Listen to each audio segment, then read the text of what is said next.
Vas-y. Et bonjour à toutes et à tous. Vous êtes en direct sur Virtual Art, faut bien le prononcer correctement, pour une conférence sur le manga français. Et pour ce faire, nous avons deux invités. Il devait y avoir trois invités. Malheureusement, le troisième n'a pas pu venir. Je parle de Loïc Quignon, mais pour son manga Oz. Mais nous avons quand même les deux invités qui étaient prévus, qui sont bien avec nous. Et il s'agit de Terry Dupré pour son manga Planète Taku. Et aussi de Sylvain Lemestre pour son manga La Rose. Levesque. Levesque. Je dis quoi, Levesque? Mince, Levesque, excuse-moi.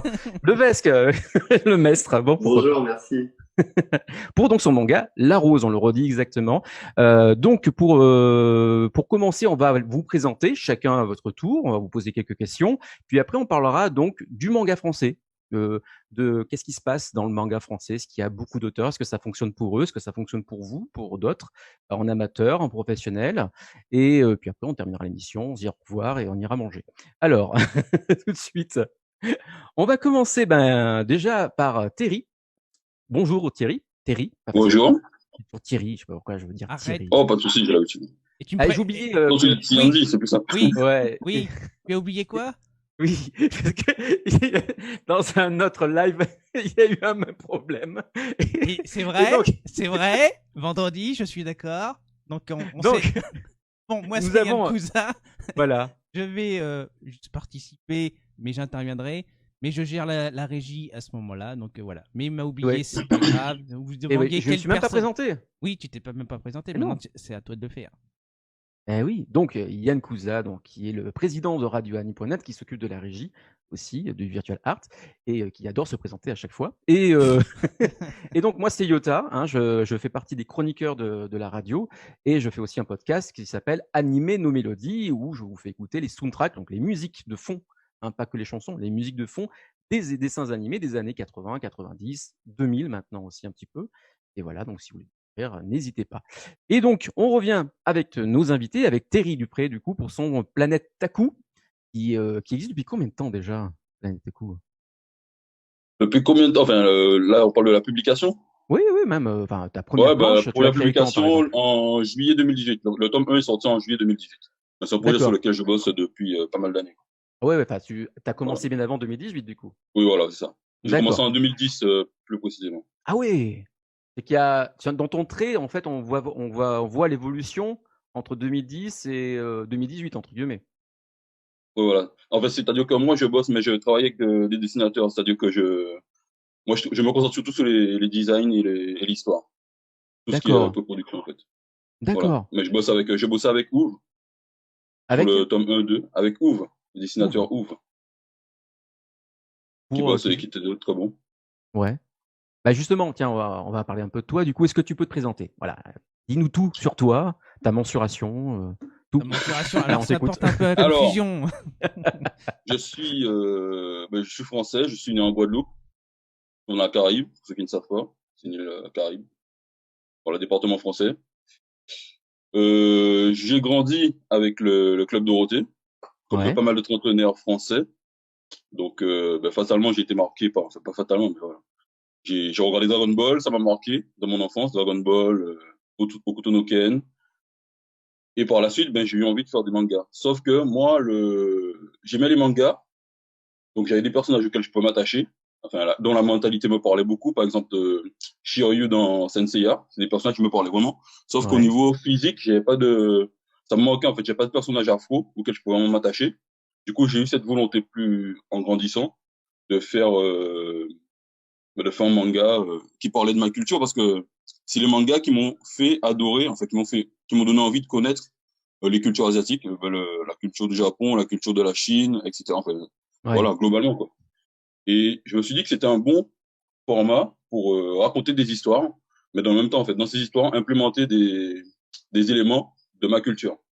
Et c'est ce que le D'accord. manga fait d'une certaine façon. On va y revenir Au un petit niveau peu. Tu culte. vas très très vite, mais t'inquiète Ah, pas, ok, d'accord. on va y revenir un petit peu. Et du coup, tu as un métier en dehors du dessin? Oui, oui, oui, je suis prof d'art appliqué. D'accord. Et ça te motive? Ben, en fait, l'art appliqué, c'est vraiment intéressant. Je vais pas Ouais. dire le contraire. Sauf que malheureusement, les élèves qui font de l'art appliqué, ben, ils s'intéressent pas, c'est rare qu'ils s'intéressent à l'art appliqué. D'accord. J'ai commencé l'art appliqué en janvier 2018 et j'ai dû avoir vraiment un élève qui s'intéressait vraiment. Enfin, dans les lycées, hein, j'ai croisé un élève qui n'était Mmh. pas mon élève, qui voulait faire de l'animation. Et lui, il était vraiment motivé. C'est-à-dire qu'à la récréation, il venait me voir, il me montrait ses dessins et tout. Il me montrait ce qu'il faisait pour que je lui dise qu'il fallait qu'il améliore et tout. Mais sinon, les élèves que j'avais, globalement, enfin, il y en avait qui étaient bons en dessin, mais ça ne les intéressait pas plus que ça. Ah, c'est Voilà. dommage. Ouais, c'est dommage. Donc, c'est un peu Après, bon, frustrant, quoi. Donc, c'est les je caractères, c'est comprends. plein de Ouais, choses qui. exactement. Et du coup, Planète Taku, c'est donc ta première œuvre? Oui, c'est ma première œuvre. À la base, ça s'appelait Tadji, l'enfant du désert.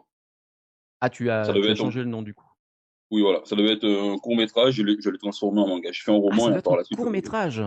Oui, ça devait être un court-métrage à la Pourquoi base. Planète Taku comme La titre? planète Taku, parce que le mot Taku, c'est un mot, à la base, c'était Taku. Ça signifie, en fait, c'est une référence à l'arbre, aux racines, en fait, de l'arbre. D'accord, ok. Parce que comment dire ça? Nous, dans la Caraïbe, on a un peu, on est déraciné d'une certaine façon. On est déraciné Hmm. et on a le cul entre deux chaises, parce qu'on a, d'un côté, on a la culture française, mais on Mhm. est afro, enfin, il n'y a pas que des afro-descendants, mais il y en a d'autres. Il y a des Indiens aussi, il y a des métropolitains.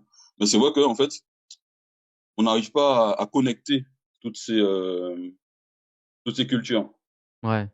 Et du coup, en fait, ben, sans ça, tu peux pas avancer. Et moi, c'était vraiment ça, à travers mon œuvre, c'est vraiment donner une certaine façon des racines pour qu'on puisse avancer. Donc voilà, c'est pour ça que je parle aussi, Nos pas je mets en milieu. avant la culture Ouais. afro-caribéenne, africaine, mais également la culture européenne.